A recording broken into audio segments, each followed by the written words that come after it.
All right. Oh my goodness. I think we can hear it. We can see it. All right, so we got John coming in. We got, yeah, oh my God, yes, thank you. It's officially 12:08. Time to get started with Escape the 8-bar loop. And you're looking at me on camera. We didn't start screen sharing yet, so that's cool. Breaking into a little bit of a sweat.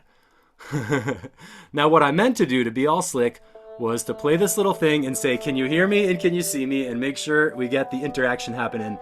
But thanks for bearing with me, everybody. All I really had to do was just fix the analog routing with the digital routing into YouTube, which we could never do when I started making electronic music.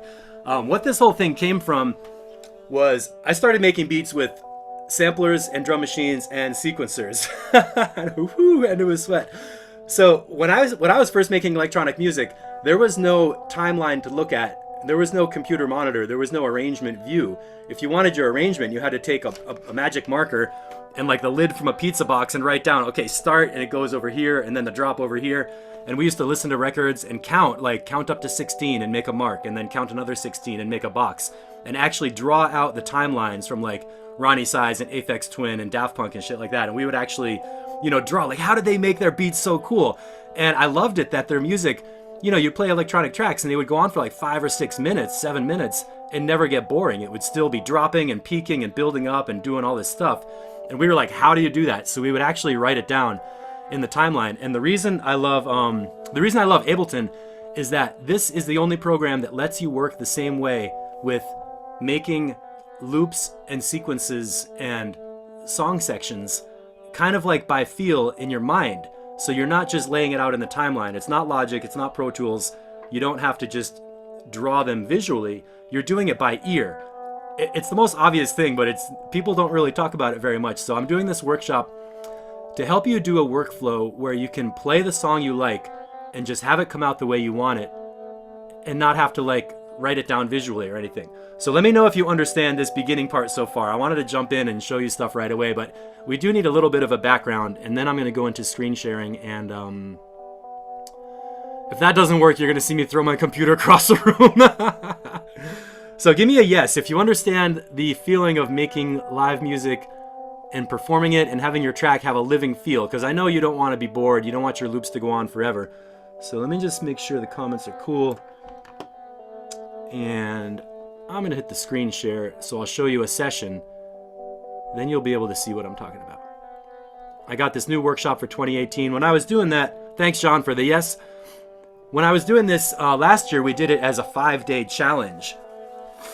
And that was cool, but not everybody, thanks Iris, not everybody could do 5 days of production in the middle of the week or whatever. So I made this into a 1-day workshop. This is probably going to run longer than an hour because of me fooling around, but whatever. So to start off with, you have an 8-bar loop that is up at the top of my session. And let me condense all these track groups. And the 8-bar loop is just basically like the first thing you come up with when you're doing sound design and making all your layers and fooling around in Ableton. So I'm going to stop everything here. You can see my channel groups. And just by the way, for intro, I hope some of you did the preparation videos, which were about bus groups. What this lets us do, you can see I have 27 tracks in the session, but when I use bus groups, I can condense them all and have a pretty small compact screen. That comes into play later. Thank you, Mattia. That comes into play later when you want to manage your session in a small space, like with an APC controller or a push controller, and you're on stage and you don't want 50 channels. So here is my starting 8-bar loop. I'm going to show you the parts and then show you what we do with some editing of audio and MIDI, and eventually end up with a song form that has intro, drop, transitions, another drop, a peak, the climax that gives everybody the emotional reward, and then some dub you fool around, and an ending. Transitions are especially great because these are what allows you to change your song on the fly and improvise.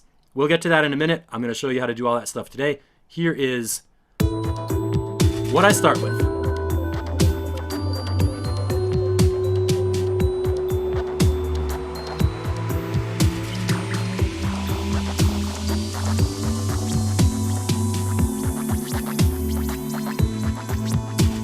So this is a lot of layers at the same time. I'm gonna bring down that volume just while I'm talking. And basically, what we have at the beginning is everything. Now you can see in pink it says build the peak first. That means everything that's gonna happen in this song is already there. We've got build-ups, we've got harmonic layers, melodic layers, we've got drum beats, and we've got some bass kick drums and stuff. So for kind of like an intro to what my songs are doing, let me show you all this, and I'd like to maybe mute that sweep up. So one layer you definitely need to work with are your kick drums. You got kick drum, and you got a bass line. So obviously those are going to be important because it's electronic music. And see how much fun I have with bus groups? Right away I can solo each layer and show you only what's going on. Here I have several different things. And give me a quick note, give me a yes or no if the volume is okay with the music and talking. I want to make sure you can hear the music and hear me talking. So just say yes if it's okay, or tell me like more music or more voice or something like that. Here we have just the basic drum beat with that cool kind of like synth ping. And the way I use beat loops is I think, all right, the main drum beat is going to be like that kind of thing, and the other ones are extra parts that are going to come in later. Little more music. Yeah, I thought so too. Thanks, Rafi. Of course you guys are going to say more music. No one's going to say stop the music and go home. So you can see I have several drum beats, but basically we have one main drum beat to start with. And then in the instrument group,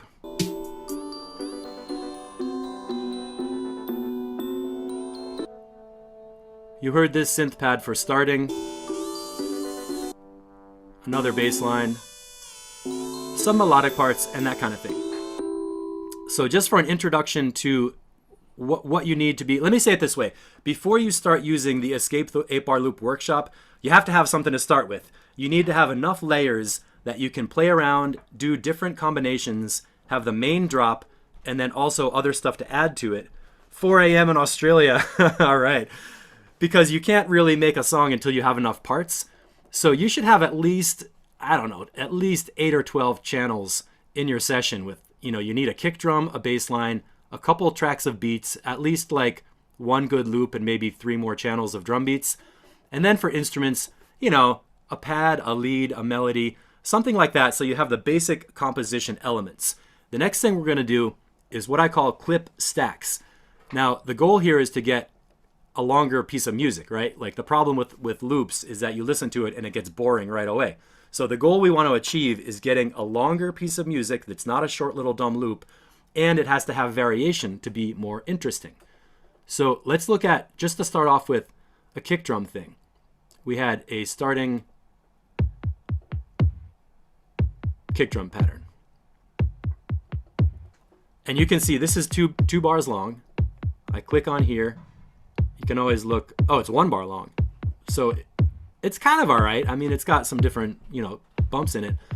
But one of the first things I do to make variation is just copy something out to make it longer than 1 bar. And now we're going to have an 8-bar version of the same kick drum pattern. And listen to what happens at the end. It's basically the same kick drum part. But when we get to the 8th bar, there's going to be what I call a turnaround, which gives you a little bit of a different little thing. So at the 8th bar, it went ba-da-dum bum bum bum bum bum. I'll play through that again. Editing your loops to make them longer and then change the last section is a really great way to put a natural turnaround in your music, so it gives a signal that something's about to change. And after that little turnaround comes after 8 bars, when you're listening to the music, you can hear, oh, something changes, something else comes in. Now these are audio loops I bounced. I did audio because I didn't want to have a million MIDI channels. That gets into a live performance trick where you can do a live show with like 10 songs if you use audio clips, and you don't have to have every MIDI instrument with 100 plugins on them. And you can see that these are just basic audio loops that are going to go through longer clips.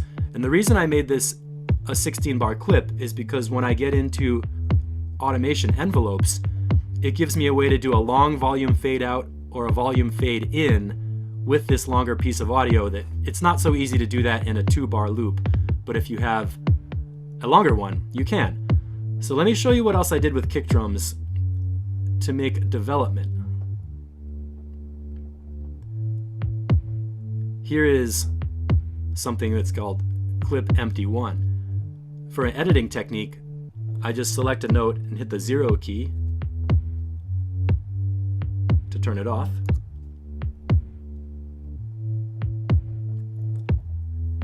And now for clip empty 2, there's another drum hit coming in. Let's say this is going to the end of 8 bars right here. 2, 2, 2, 2, 2. And what I'm doing is slowly approaching that full drum beat with this little stack of clips. And after every 8 bars, I fire off another clip and add in another piece of the drum beat. And that's a nice way to make development where you hear a new little sound, but it's subtle. So I don't start with playing this whole drum loop right away. I take out little pieces of it and take time to get there. And that's a really nice way to build up from an introduction to get to the main drop without doing it all at once. So this is gonna go through, I'm gonna kind of be doing this at hyper speed. If you have any questions, please type them in. Unfortunately, we don't have time to do a full like production, exploring production on every different sound and technique. But I want to show you just some of the possibilities. The goal I want to get to is having an idea of like, when do these sounds come in? Where in the music does each sound have to come in? So obviously the main beat is going to need to come in at the beginning of the song. So here is the basic main beat. You can hear it has this clap thing. Da da da da da. That's like that's going to be going on at the peak or the most important part.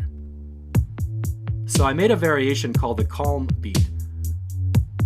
And you can hear that this one starts off, it doesn't have all those extra claps right away. It's not as busy. It's sort of like an emptier version of the drums. So this is going to be a good piece for the intro. And now I have 2 things to play with. I can do the calm beat for the intro, and again, I can do it at the ending. And I have this more active version to use when the beat changes. So listen to how this sounds. There's a turnaround. And then maybe I include the snare drum the next time it comes around. So what I'm doing here is basically getting an idea of when do these sounds come into the song. The main beat comes first. This one called Plicks. I love that sound. Maybe that comes in at the second drop. So the first drop will be the beat loop by itself. The second drop could be these 2 sounds. The third drop could have the snare in there also. And then later on I have some other stuff for sound effects, like this one called bleeps.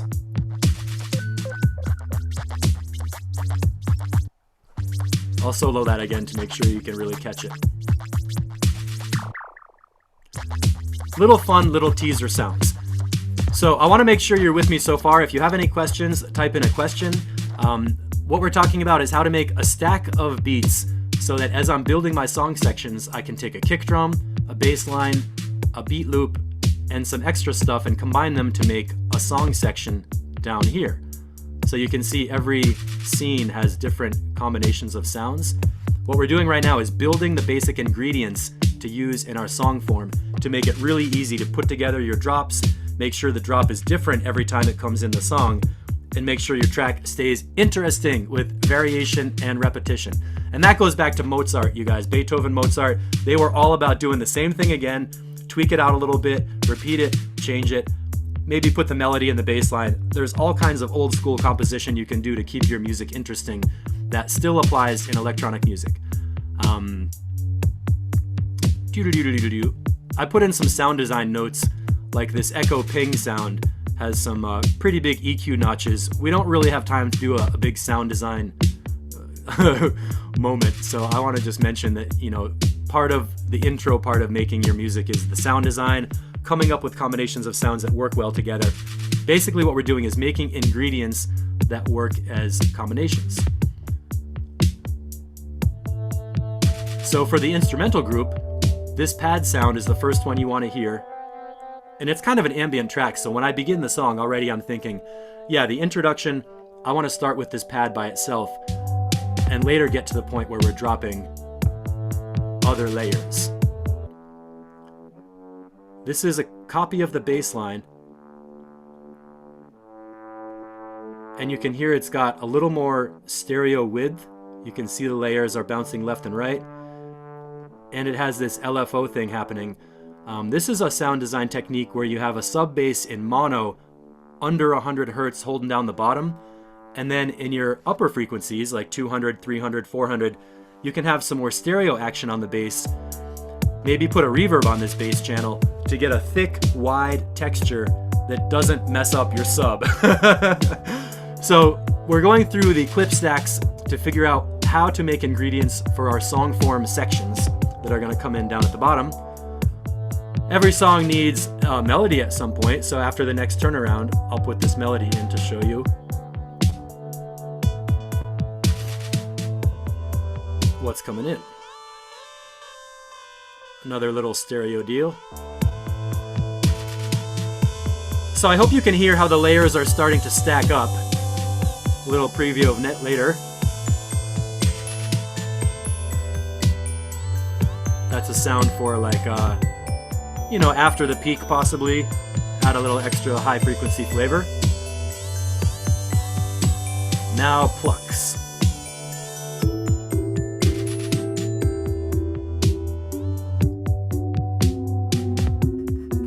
I'll just show you this sound by itself. That's a lower frequency thing. And notice what I did.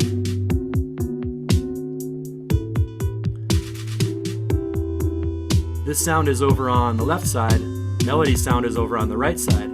That's a little mixdown technique. When you have a lot of instruments in the same mid-range. Nice tune, thanks Nino. It's good for a Saturday, especially it's snowing here and I want to stay inside and make chill music, so this is great Saturday music. When you're designing instrument layers, you can run into problems if you have too many instruments at the same frequency range, especially if there's vocals too. So one little composition technique is move a sound to the left and then move another one to the right. So the melody lead is over to the right and these harmonic things are on the left side. That gives you some space in the mix to add other little stuff like this guy. And then you can really have a lot of fun adding in more textures. Lori says, I like that pluck and the bells too. Thank you. Okay, sound design. Have you built all these sounds with stock Ableton devices? That is a good question. Mostly, yes. I don't have a lot of VST synths, so I do use Ableton synths like Operator and stuff, but sometimes I use VST plugins like the Sound Toys group. I try to keep it in the Ableton plugins to show you all where I get it from, like this harp sound on the plucks.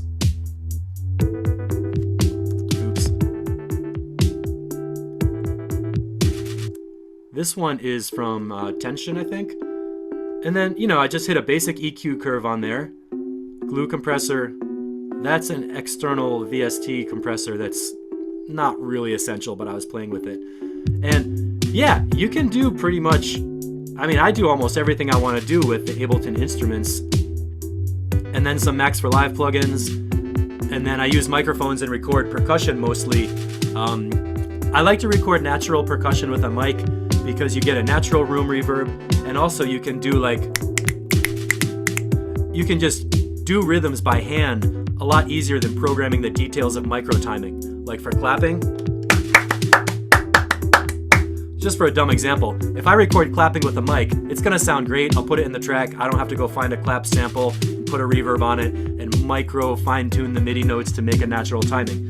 Good question, Rafi. I'm totally down to talk about that. I'm happy to spend time on whatever is interesting for you guys. And then I'll bring it back into the name of the game here, which is making the ingredients for our different parts of the song. Here's a good example of a clip stack on the Bells channel. the bell melody that we're going to use for the main part is right here. Real simple, goes in a loop, Ableton instrument, high-pass filter compressor, which should be on. And I want to show you that to get here, I didn't start by playing that melody. What I did was I put on the drum beat and the bass line, and then I played around on the keyboard to make a solo. Here's the long solo that I started with. And you're going to hear me playing bad keyboard.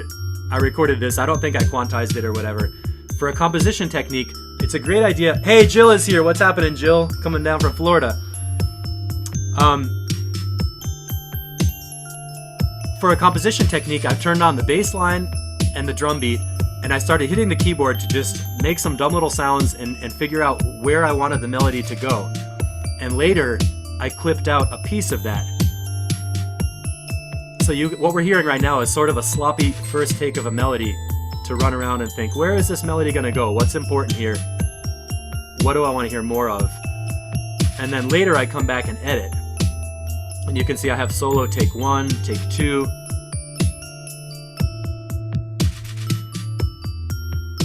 And that's a cool groove. Hey, thanks for the answer. You're welcome.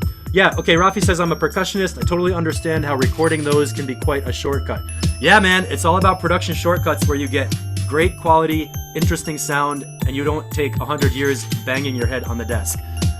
So what I did was I recorded some long takes with no plans. I recorded them in session view, where I just hit the record button and played the keyboard. And finally, I got to a place where I had an idea for a peak melody that's got, you know, faster rhythm, doing some arpeggiation, has a nice vibe, has a nice feel. That'll be fun to put some delay effects on and dub it out. And then the main melody. And where did I get the main melody from?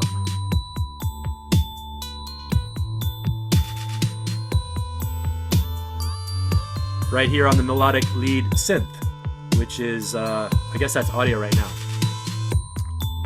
And the point of this section is to make ingredients in clip stacks. Here's a good example of a clip stack. You've got a peak melody, the main melody idea. I shifted it up an octave. If you don't know what to do, take the same melody and put it up 1 octave. Mozart did it, Bach does it all the time. You can do it too in your electronic music. And when you get done with that, guess what? Shift it down an octave. And then we have a stack of clips, and this gets to the basic idea. The clip up here is labeled peak melody, so when I get to the peak climax of my song, I want to see that peak melody clip. Then the main melody, I know just from my own personal notation system, main melody is like, that's the one I want to use for a lot of the song. It's not the peak, it could be the intro, whatever. And I'm getting some clips that are labeled, so when it's time to build song sections, we have over here our kick drum 8-bar loop that we know is for the main part of the song. We have this little stack of the empty ones that are like only that one drop and not all the other kick drum loops. So I have some ingredients to work with in the kick drum loop. The bass line in this song is pretty steady, so I just kept that as one thing. And then in our percussion clip stack, I have basically all the drum loops I'm going to use in the track are right here. So when I'm building my song sections, I can go, I want this piece, I want that piece, later I want all these pieces. Instrumentally, what I did was make a layout visually so I can see which pieces happen in which part of the song. And we didn't talk about sweep ups, so let's talk about that. That's this guy. I think you know what's going to happen after there. And that's a nice long 8-bar one. I better drop some kind of sound. Down, down, down, down, down. And when the sweep up is finished, you launch a new element. Are you with me so far? Let me know if you have any questions. I'm curious if you can kind of follow along with me. One of the things we did in the preparation was I had a video called Clear Some Space, where I wanted you to take your 8-bar loop up to the top. And this is what I really want you to do in your sessions. First, produce your track. Get your 8-bar loop with all the clips at the top in one place so you can see what's going on, you can hear it all together. Then, after you do your backups and everything, make sure you don't delete your shit. Make a whole bunch of empty space. You can see I have probably like, I don't know, 30 empty channels or empty scenes. And that's where I built my clip stacks, where I took the different sounds, made the variations, copied, pasted, put them into different spots. This is like a scratch drawing board, like a sketch pad or something. It's not the song. It's not really anything. It's just where I do sound design, make variations, and kind of figure out how the song is going to get fit together. And this might be intimidating if you're not comfortable with Ableton. It looks like we have just this huge empty space of tons of stuff. But that's really what you do. You need a lot of space to work with. Then we can get into building blocks. And I have a key command that makes this whole thing come together called capture and insert. So first I'm going to take a sip of coffee before we go any farther. It's about 12:30. I want to know, let me know if you're with me. Type in a yes. Tell me hey, tell me hi. I want to make sure you're understanding what we're doing. Drinking coffee on a Saturday. And now we're going to go into building blocks.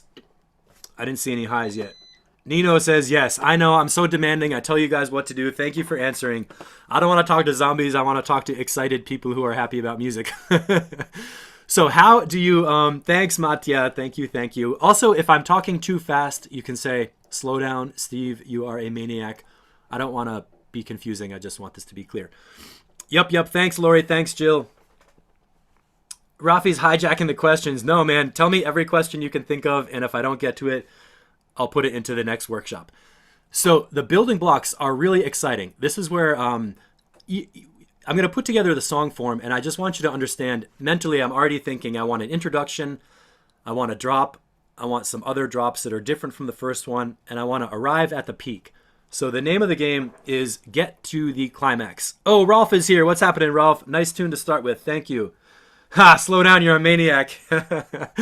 That's right. So now we're going to take our clip stack ingredients and make a new song section. And I'm going to show you how to do this right now in a new thing. I built these song form parts. I built them this morning, so I have something to show you. But let's say we want an intro to the first drop. Now, you heard me say at the beginning that we're going to start with that thing.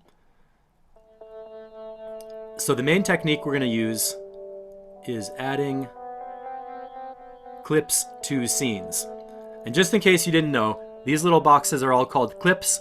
And when I say a scene, that means in the master channel, this is Ableton vocabulary, all these are different scenes. And obviously when you play that triangle, you get everything in there. Now, when I want to add a sound to a scene, this is the key command to use. It's called capture and insert. On the Mac, it's Shift Command I. I think on PC, it's also Shift Command I. I know you're kidding, Nino. On the PC key commands, it's probably Command Shift I or Control Shift I. And what you do is you select the scene. I have some clips playing up in the session view. You select the scene where you want to build your building block. You do capture and insert, and that makes a new scene with whatever clips are happening are on there. This is the coolest key command because it allows you to play different clips from all over your session and add them to a new scene without having to do copy and paste, without having to do anything in the timeline or any of that. Now I'm adding this sweep up sound, and I want that to be the next section afterwards.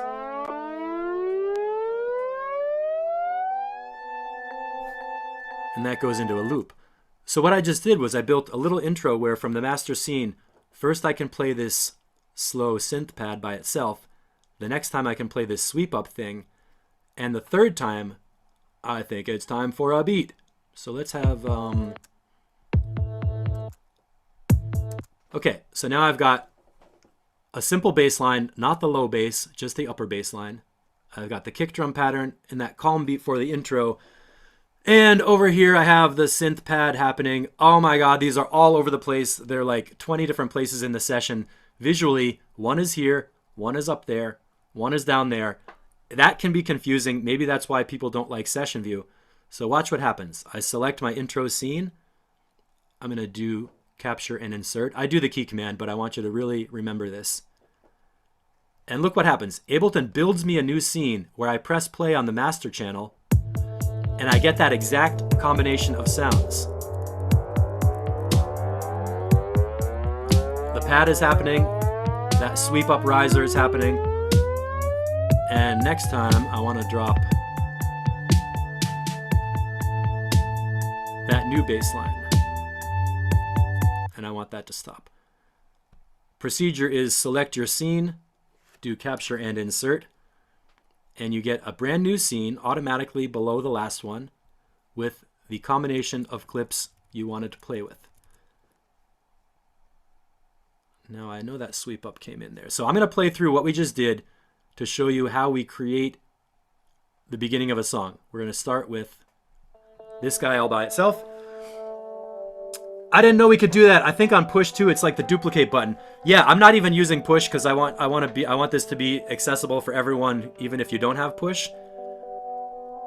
But that is, the capture and insert is so cool because it allows you to play another clip live while you're listening to it and also keep a record of what happened to do it again next time when you get a cool combination. 1, 2, 3, 4. So I went through a sweep up and I dropped a beat.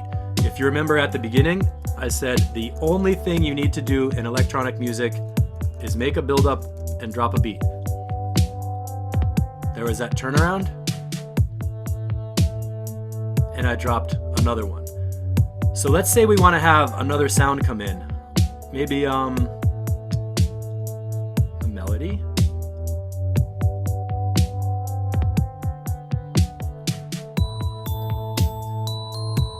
So now we have that problem of, some of these clips are over here. There's another clip out of sight, way the hell up somewhere on the top. I don't want those clips to be all over the place. And let me tell you why you don't want them all over the place. If I happen to press stop right now, I don't know how to get that back. I remember what it sounded like. There was a drum beat and a bass line. But what if I didn't remember that I played this clip? Or what if they weren't labeled and I didn't know which clip was playing? As soon as you press stop, your whole cool sound is lost. So the value of the capture and insert command is it lets you keep, it lets you keep the combination that you were playing and put it into another scene where you can get it back again. So it's playing, and remember, it's going to add a new scene below whichever one is active. So I select the bottom one, capture and insert, and I get a brand new scene that has that exact combination of sounds all together and ready to go. Let me know if that makes sense. Rafi seems to get it. I want to know if other people are using this or if you understand why I'm doing it, because what I'm basically doing is taking from the beginning our 8-bar loop, which had lots of layers, kind of too many at the same time, and it was getting boring. So we broke the layers down into stacks of clips to identify which ones come in first, which ones are important, which ones are for backup. Gave them some names so I know that this one goes in the peak, that one's for the main melody. And then we start putting them together in song sections so we can create a build-up. And these little sweep kind of sounds are super handy for that. And you wait for it to go through, and you can play your song live from the master channel. I like to set up some key controllers so I can go up and down through the scenes and launch different stuff. Now I'm going to show you how these transitions work. Let's say I'm going to go from drop 1 into drop 2. This is what I call a transition. New little sound over here. That one's still going.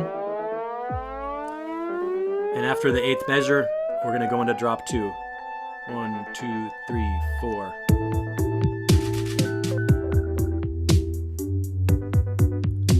And let's look at what's happening. Kick drum. Second bass beat. Bass line over here. We've got our main beat loop. We've got our little bleeps over there. Interesting that this first synth sound dropped out.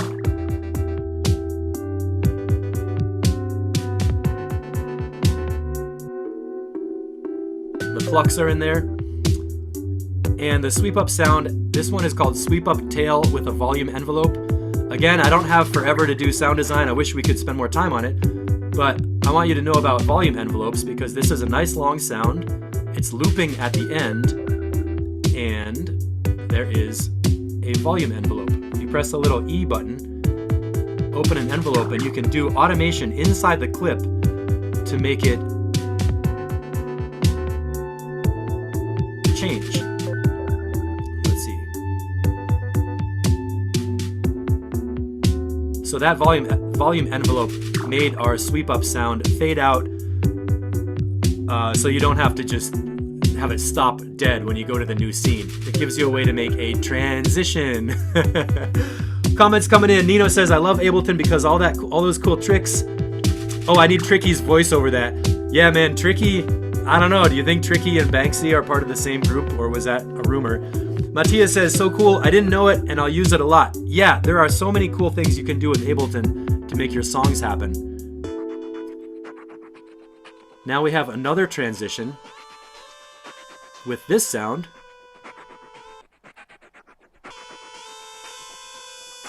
And I didn't play this sound until now, so it's not.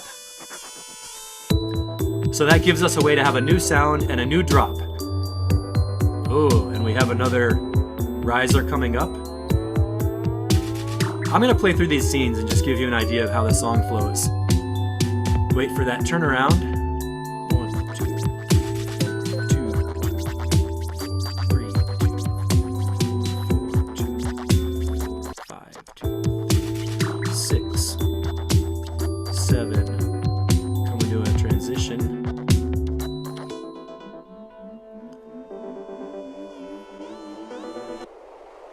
New sounds you haven't heard yet in the song. Adding energy, risers and build-ups. Why do we want new energy? Because we're going to the peak.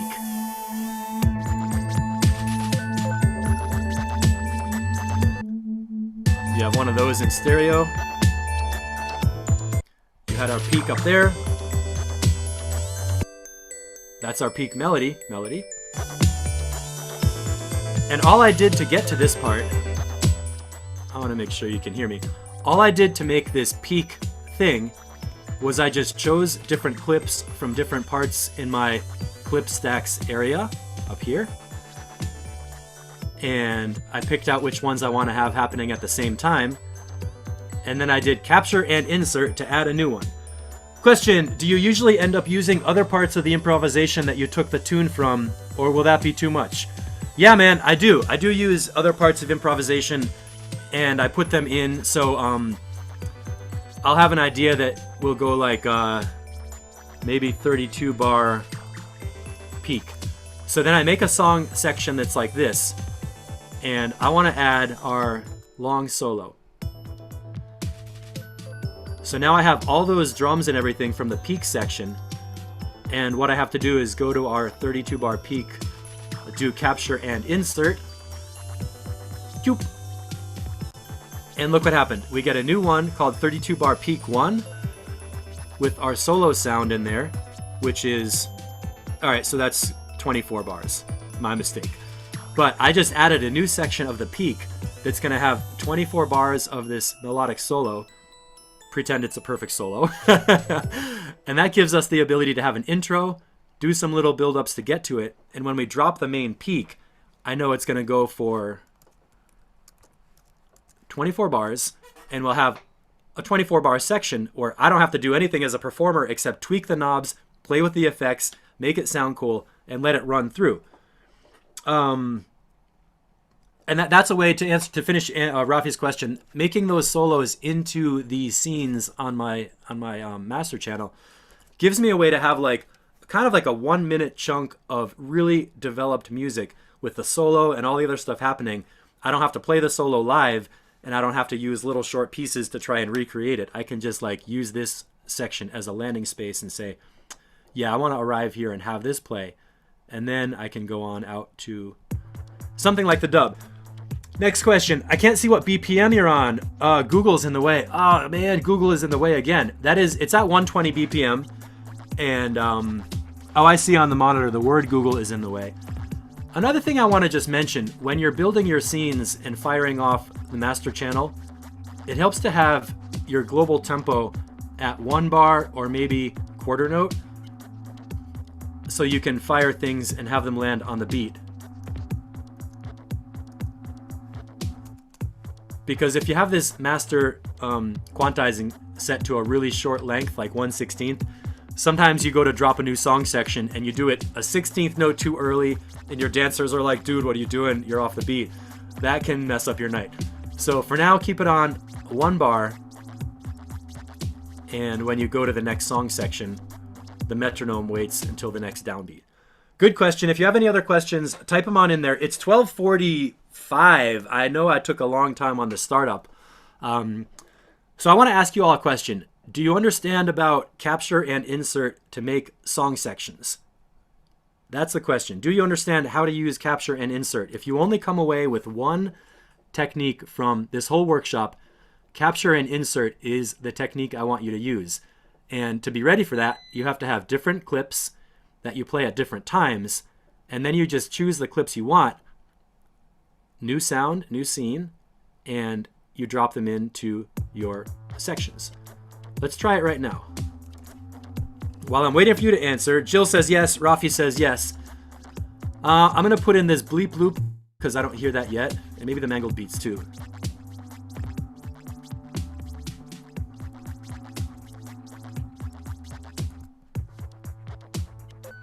Okay, so I just added 2 sounds to our performance or song, whatever you want to call it. The problem is that most of the sounds are down here and the new sounds are all the way up there. And you're going to run into this if you're performing with an APC and you have like your red box is outlining a whole block like that. It's totally normal to have clips all in different places. And then you get a cool combination of clips that are not on the same horizontal line. The solution is capture and insert. I just did the key command. Boom, it drops a new scene right underneath, and those 2 new clips I just fired are all laid out in the same horizontal position. So you could think of capture and insert as a keyboard command that brings all your loops into one line. Yes, Lori, it's a keyboard command. I want you to go to the tattoo shop and get Shift Command I tattooed on your hand. Don't really do that. Yeah, it's a keyboard command, and it's super cool because you can do it on the fly. You play a new sound, and you're like, hey, I'm actually playing music. I'm actually doing a performance. I could do this at a show, hit the capture and insert, and have this scene ready, like, to do it again later. Every time I play a new sound, I select the scene first and do capture and insert. That's an important thing. I want to show you a mistake right here. Let's say I'm going to add this dun-dun-dun sound. Wait for the turnaround. Oh, cool. I like that one. I want to add it in. I'll do capture and insert. Dupe.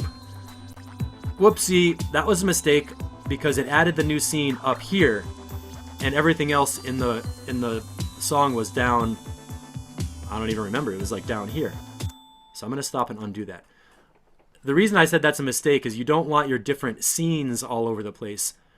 You want to build scenes that go in order, because every scene is like an 8-bar loop of its own that has a new sound.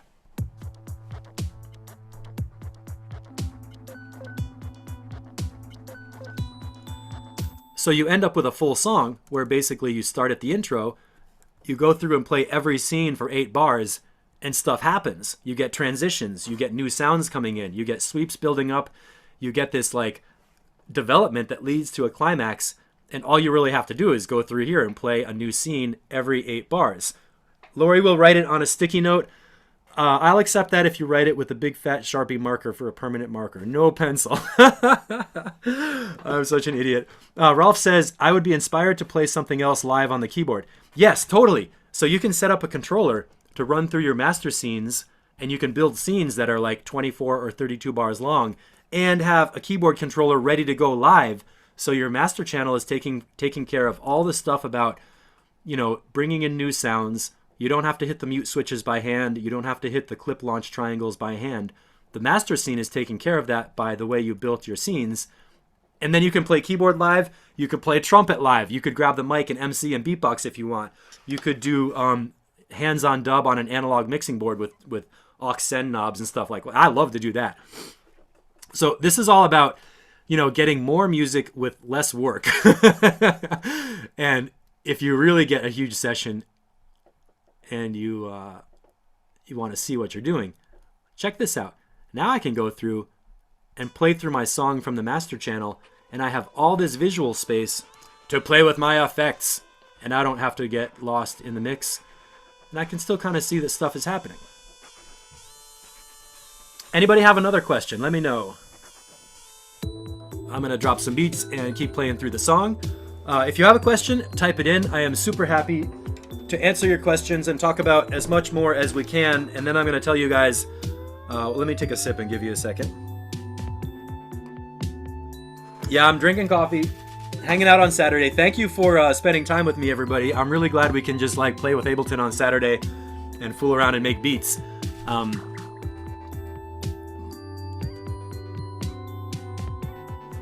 Let's open up my view of the sends.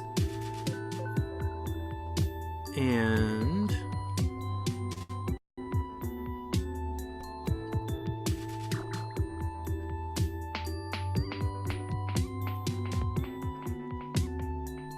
now what I'm doing is turning up this snare drum sound, turning up the knob that says E, because on return E, I have this thing called the hypnotizer effects. Aux sends are so much fun because you can send anything into them.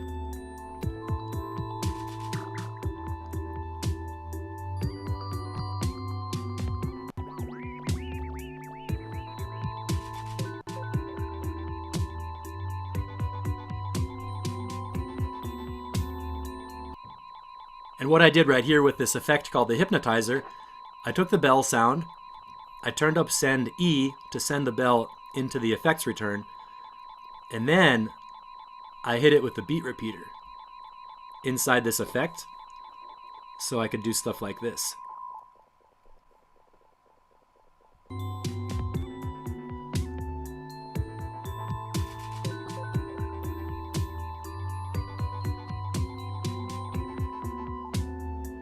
And this is a great way. In one sentence, how to escape the 8-bar loop. Okay, in one sentence, to escape the 8-bar loop, you build a peak, you drop a beat, and you repeat it differently every time. That's how you do it. And in session view, you make clips with variations and choose them in different combinations to make your song sections that you go through.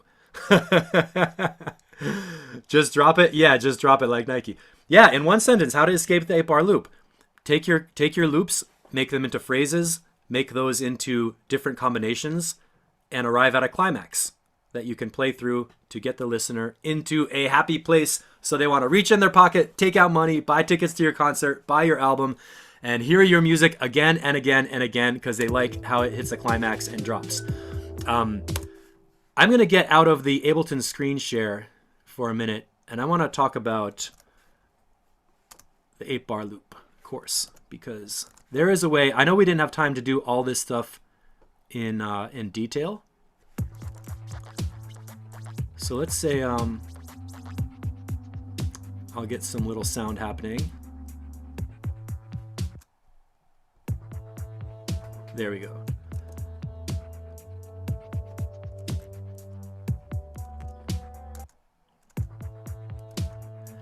All right, and I want to stop screen share. Make sure I don't stop the whole actual live feed. How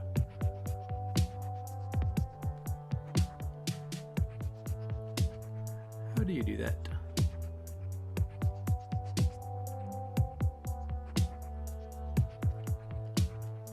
There I am, I'm back. Question, okay, every 4 bars I do a little sound, at 16 bars I do a big sound, or do I drop to a drum or new section? To make some development, it's a good idea to add a new sound and then you can go to a new section after the bigger breaks. So at the short breaks, like 4 bars or 8 bars, add a new layer so it keeps it interesting and people hear something new happening. And then after a 16 bar longer piece, then you go to, good. Yeah, then you go to a new section. Yeah, screen share stopped and the live feed is still on. Yeah, good. I wanted to come in and say hi. Thanks for watching so far. That's the end of the live workshop because we're almost at 1 hour and I don't want to just take up forever. But I do want to talk about how you can go farther with this course if you're interested in learning more. So, you're still with me? Yeah.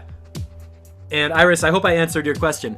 The reason we started this whole thing is because you have problems with production. Like, you know, I can make a 1-minute track and I don't know what to do. Or my loops just never make any progress. They go around forever. I spend all night on sound design and at the end of it, I have nothing except I wasted 4 hours in my studio playing with sound design. That's a cool problem to have because sound design is important. But when you want to take your rough mix and make it into a full track, and when you want to take your starting loops and all your crazy cool sounds and present them in the best possible way, you need a song form and a structure in some kind of organized way. Pilfer Music says, I'm late.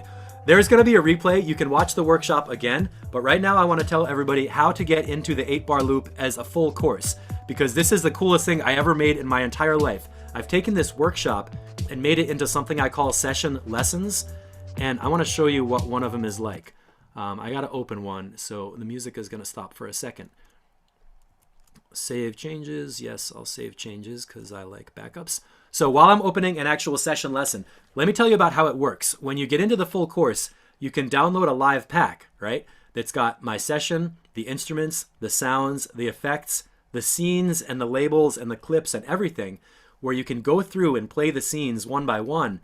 And there are activities that help you learn about the audio editing to make 2 bars into 8 bars, the volume automation envelopes, the MIDI editing techniques about muting notes with the little 0 key or making MIDI phrases longer. Lori says, no time playing around with music is ever wasted. That's absolutely right. If you have a Netflix account, I want you to cancel it and start turning on Ableton instead of Netflix. Be like, hey, baby, you want to do some Ableton and chill instead of Netflix and chill. So, you know, you need to have an organized step-by-step system sometimes where you can go through it at your own pace. And I want to show you how that works with session lessons as soon as this opens up. And that's open. So give me a quick yes. Do you want to see what a session lesson is like? Hey, there's Jill says, I have tried and I agree. I didn't pay her to say that. She just said that. Thank you, Jill. I'm really happy to hear that. And I'm happy because I have this technique of teaching you from inside the Ableton program. So when you join one of my courses, it's not like, oh, you get 8 hours of video to watch, because nobody actually wants to watch video of Ableton. You want to work in Ableton hands-on. So we're going to go back to screen share, and I'm going to show y'all what it looks like when you're inside an actual session lesson, doing it hands-on. All right, so let me give it 1 second to make sure the Ableton screen pops up. I'm watching myself on a little video on the side, and as soon as I get off full screen, I can, there we go. Okay, so when you double click, you open a live pack, and you'll see at the top it says 8-bar M5. This is module 5, so this is like the end of the course. It's called Effects and Controllers. This is what you actually get when you join the course. You open the live pack. There's a picture to say, here we are on module 5. On the right side of the screen, it says, in this module, we will use effects to add some action to the transitions so you can play through the full song as a performance. But here's where it gets really special, because when you buy the session and download it, you don't have me on live camera. You have voice guide tracks. Module 5, Effects and Controllers. In this module, we'll use... That sounded a bit loud. Sorry for the volume. That was not me talking in the video. That was me talking inside the session. Module 5, Effects and Controllers. In this module, we'll use effects to add some action to the transitions so you can play through the full song as a performance. So what I'm doing is giving you a voice guide through the whole session. And it goes down all the way through with activities, clips to play, and things you can even do. I'm just going to show you. Launch the scene titled White Noise 1 and listen to the sound. It's a basic... Okay, so I'm giving you an action to do, and I'm telling you why it's important. Now let's play with the modulators on that sound. Select track 19 and press Shift-Tab to see the macro knobs for the effect controls. Okay, I just did Shift-Tab on my keyboard. Now I can see the macro knobs. Now I'm going to play. Launch the Scramble example scene and watch the knobs move as the sound plays. So this is what you're actually doing inside the lesson. You hear me tell you what to do, then you do it.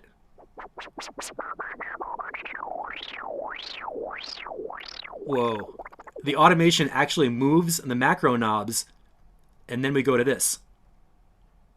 Now it's your turn. Play the Scramble practice scene a few times. The depth is already turned up for you. Change the rate to make it faster, which will be more obvious. Change the filter, try sweeping from low to high, and change the Scramble shape, which gives you a different LFO waveform as a modulator. So I'm teaching you sound design in depth on some examples.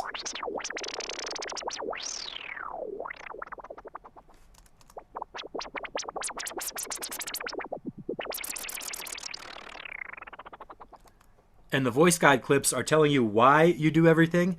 So it's not like, oh, here, copy my presets and then fuck off. I'm actually telling you why we're doing things, what kind of difference it makes, and how that helps your life get better in production.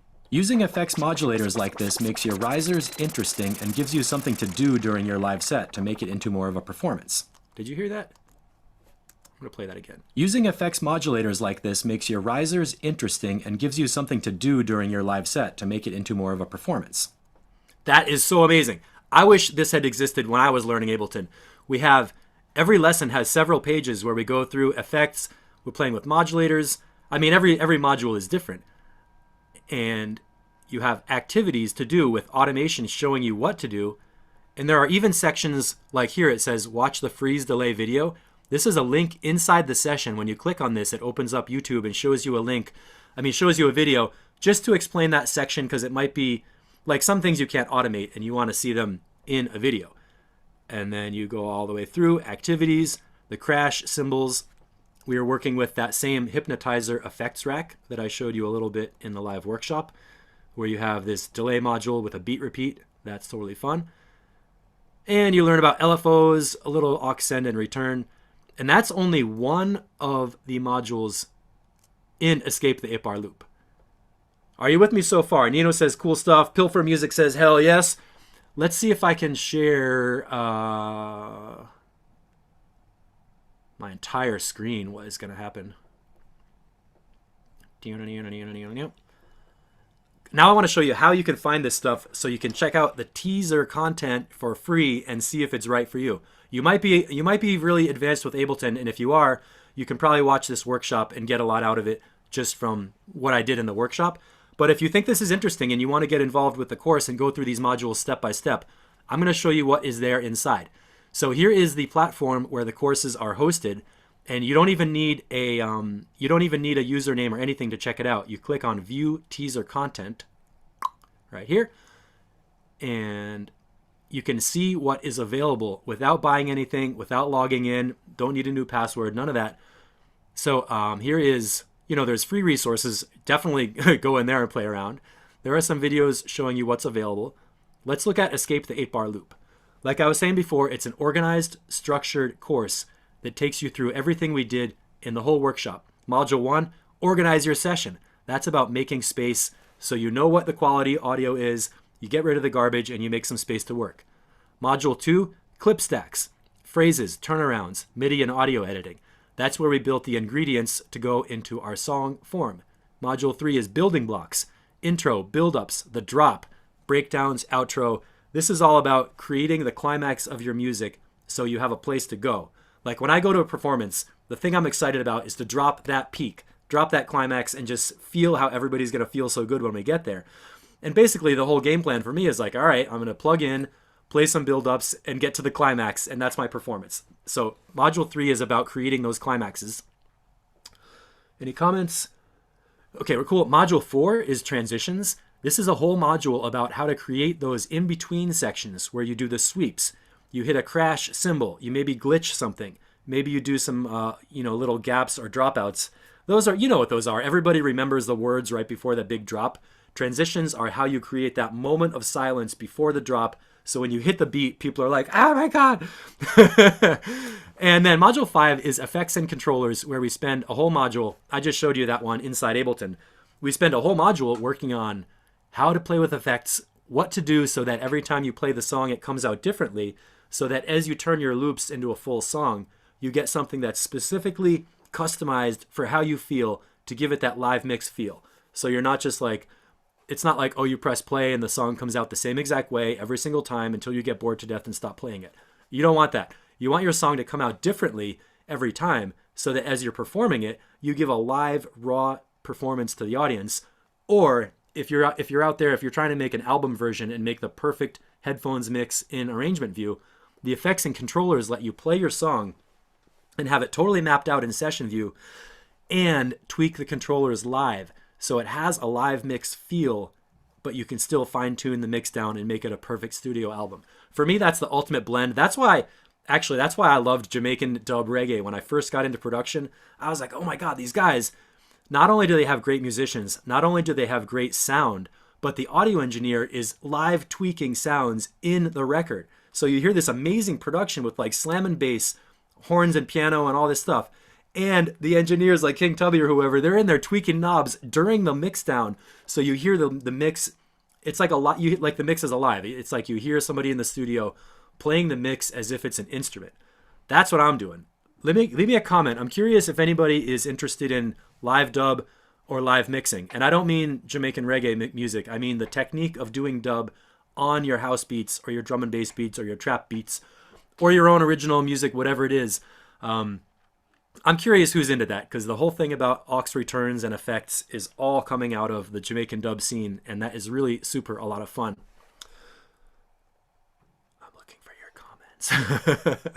And then module 6 kind of ties it all together with some bonus stuff that just makes your life a lot easier. So like the hypnotizer effects rack, there's a rack of crash cymbals and a master channel rack to bring up the volume on stuff. Let me go through and show you some of those. Here's escape the 8-bar loop. That's how you get it. So master channel effects rack. Normally this is a session lesson all by itself, where you go through a session and learn to use EQ, compression, peak limiter, and a final limiter. Ralph says, sounds like fun to me. Thank you. So the master channel session lesson is included. We have the hypnotizer effects unit in sandbox mode, not even available to buy it yet, but that's built into escape the 8-bar loop with glitch effects using delay, beat repeat, LFO, and filters. This effects unit is insane on vocals. Let me just tell you, if you put some vocals into here, hit the glitch and the delay, you can take it to crazy land and do a whole 16-bar solo of only tweaking the hypnotizer on some vocals. I built this originally for a live singer and a live trumpet player to fool around and do some live effects. So you get that included when you join Escape the 8-bar loop. Oh, the crash cymbals rack. Crash, that's like the punctuation to just put an exclamation point on your drop. There's a whole rack of crash cymbals you get included in the 8-bar loop when you join the course. And to make it extra spicy, I put an LFO on there. I put a filter to make them nice and loud, and some compressor limiters to just give them, so it sits inside the mix and doesn't kill your ears when it drops. Nino says, I like those little things with a smiley. Yeah, me too, man, totally. Next up, bleeps and sweeps risers. Okay, when I was showing you the automated modulator example from inside the session lesson, we were doing play the example, watch the modulator, the scramble depth goes up, play with the scramble rate. This is that effects unit. You've got some white noise risers and LFO modulators and filters and delay and reverb to play with those risers and customize them for your own music, so that you get all these, so every transition can be different, and the sweep has the maximum emotional effect to get you into that peak. When you drop the beat, you're like, I'm totally there. Lori says, lots of cool little goodies. Thanks, Lori. And low-end mix help is another one. I'm going to throw this in a second. So let me show you... Are you with me so far? Anybody else? Okay. I got to check the comments. I'm looking at two screens. So we're looking at the platform. You have a red button here called Join the Course. When you click this button, it goes to the shopping cart page. Let's go directly there. You have two options. This page gives you, you click Join the Course, and you get two options: to pay at once or to do monthly payments, and you end up at the shopping cart. So here's where you can buy it at once. This is available for 3 days because you're in the workshop and I'm giving you a special workshop price. Normally the course is $297, like almost $300, because the effect this will give you in your production is going to save you hours and hours and hours forever. You can pretty much stop banging your head against the wall, get tracks finished, go into your hard drive, open up that folder of sessions from last year that you never finished, and this is going to give you a workflow to get shit done. And I mean, it works. Some of my students are on the chat right now, and I really appreciate you being here because it means a lot to me that you guys got into this course and got your tracks done. Jill put up a track last week in the group that was totally awesome. I couldn't believe it. It was like a different world of sound from 6 months ago. And it doesn't even take you, I mean, the course would take you like a month to do it if you were working on it. You know, if you work on it like 1 day a week, in a month you could finish the course and make dramatic progress in your tracks, building up tension, drops, variation, and complexity. And then, you know, it tells you what you're getting. There's some the bonus, blah, blah, blah, blah, blah. What's included when you actually join the course: 5 of these session lessons where you download a live pack, you get voice guide instructions, you get automated examples, and hands-on exercises. So you're building a track in Ableton with the instruments and the clips, and you actually go through it, and I'm telling you how to do it inside the session, so you cannot get lost. Also on the platform, which is over here, when you join up, you can go inside it, 24-hour access.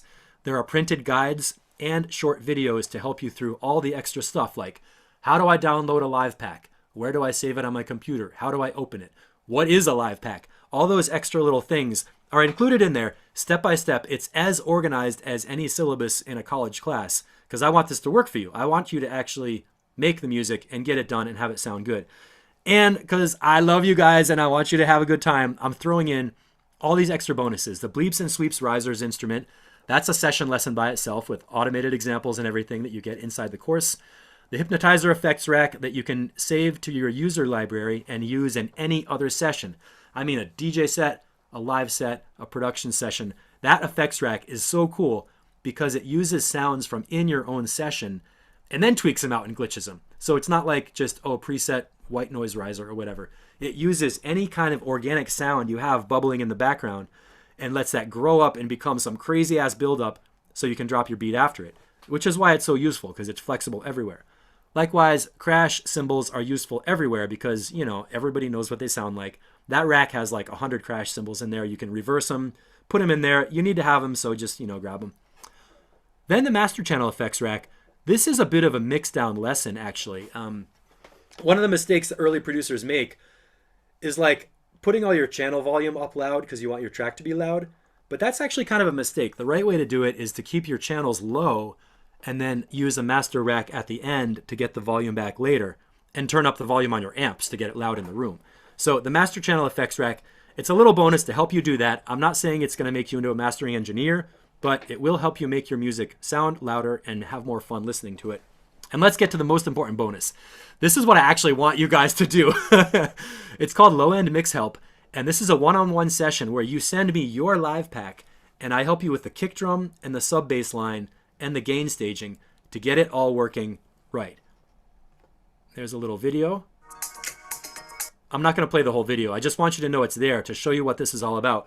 One of the big challenges with finishing a track is like, oh, my music, it's not done because it doesn't feel right. You know, like it just doesn't feel right.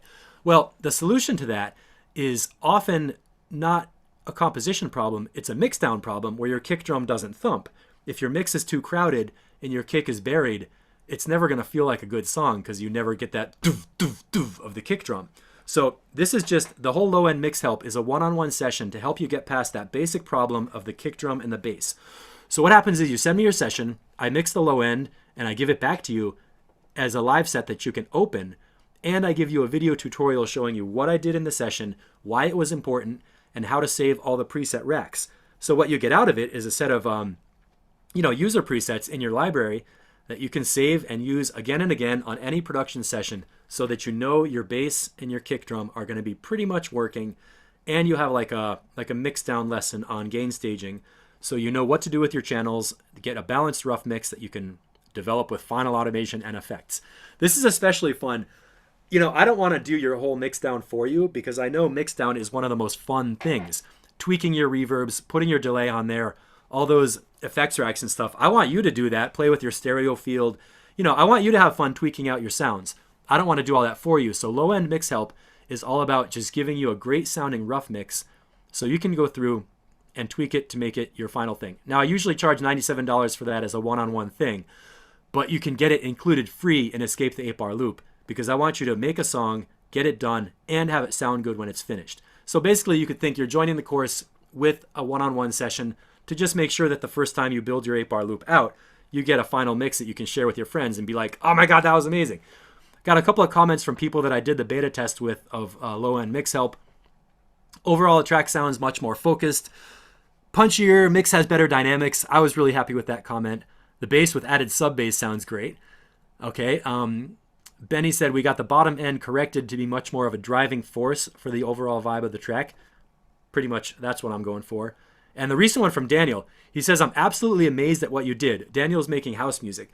He said, I definitely hear the difference, and I think the video explanation of why you make every change makes your lessons sound so good. And that's the heart of it. I'm not just telling you what to do, I'm telling you why you should do it. So for a quick review, this is what the online platform looks like. If you happen to show up at the main Mixotexture site, don't worry, you are not lost. Here's the main site, welcome Ableton heads. We got a big fat juicy button right up on top that says Escape the 8-Bar Loop. And you don't have to pay $297 full price. You can get in now for only, get up to here, only $197, which is a super cool deal for what you're getting out of it. This is a workflow recipe that's going to help you for life. And there's an option to pay monthly. So for 2018, this is a special thing. You can join now for only $51 and then do 3 more payments once a month. The monthly thing is only available for credit card. I don't have, PayPal doesn't do the monthly platform for me. So PayPal is available on the full price course, which you can get from the site over here. And you can also find it from the join the course button over here. Now let me see if I answered all the questions. I'm just going to look over here. What is it? Why do I want it? Where do I find it? How do I get it? Yes, that's all included. You get the bonuses, and the ultimate result is, turning your rough mixes into a final song that you can play live and have some fun with. And I am going to wonder what happens if I can play a little ending section, have some little music. If anybody has any questions, type them on in. I'm going to put that on for background music. If you have any questions, let me know. I'm happy to talk for a few more minutes. Checking over here. Looking good. And thanks for spending time with me. I don't know if I should review the whole thing right now or what I should talk about next. But it is Saturday. The replay is going to go out later tonight. I want you to go through the replay, take a look at the links, which you'll get in the email, and just flip through to decide if this is right for you. Because I know a lot of people want help with production and want help with just a workflow and some kind of structure to take you through the steps of the process. I really threw a lot at you in this workshop. Rafi says, running late. Catch you next time. Thank you. Is the low-end help included for people who entered the course earlier? I did not have the low-end help built earlier, so that was not included originally, but send me a message and talk about what your tracks are doing. I want to work with you on that. I think that's Iris, right? Monica Frida? Yeah, I will be happy to help you with a one-on-one session. Good one, Steve. Thanks. Thanks, Nino.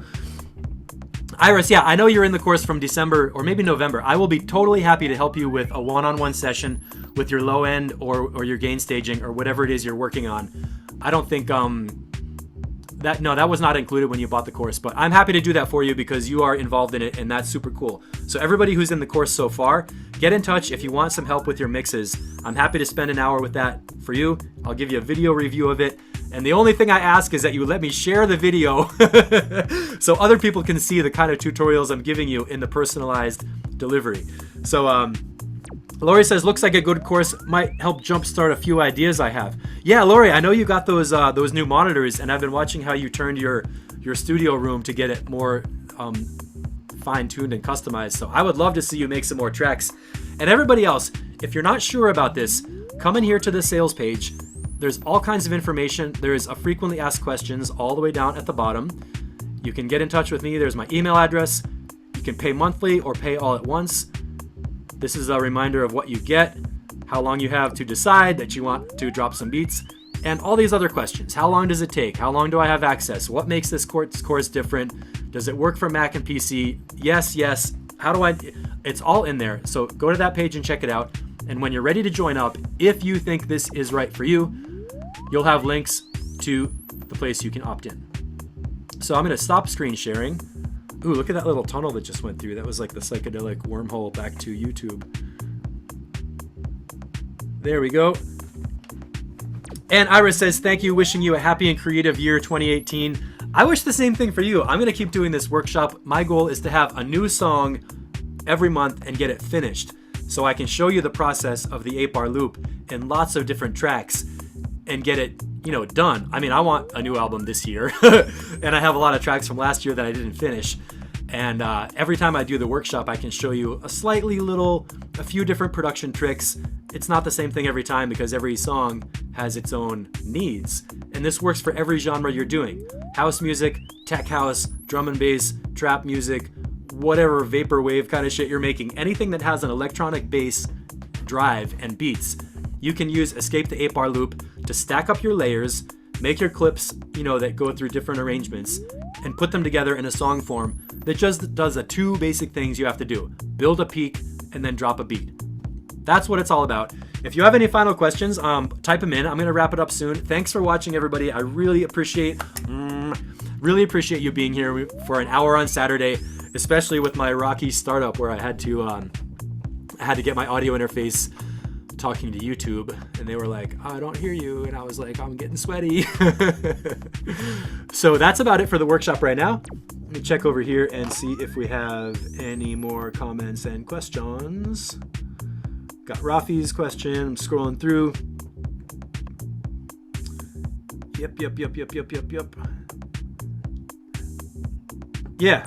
All right, cool. So that's about it. I'm going to send out an email for everyone else with the replay, with the links where you can find information about the course.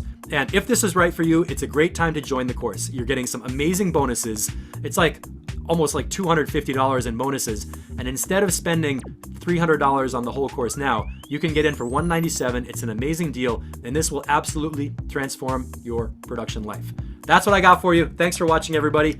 If you don't have any comments, Lori says, enjoyed the workshop. Thanks. Thank you, Lori. I'll check you all out next time. And if you have a question, you can always email me, steve@mixatexture.com. Thank you. See you next time.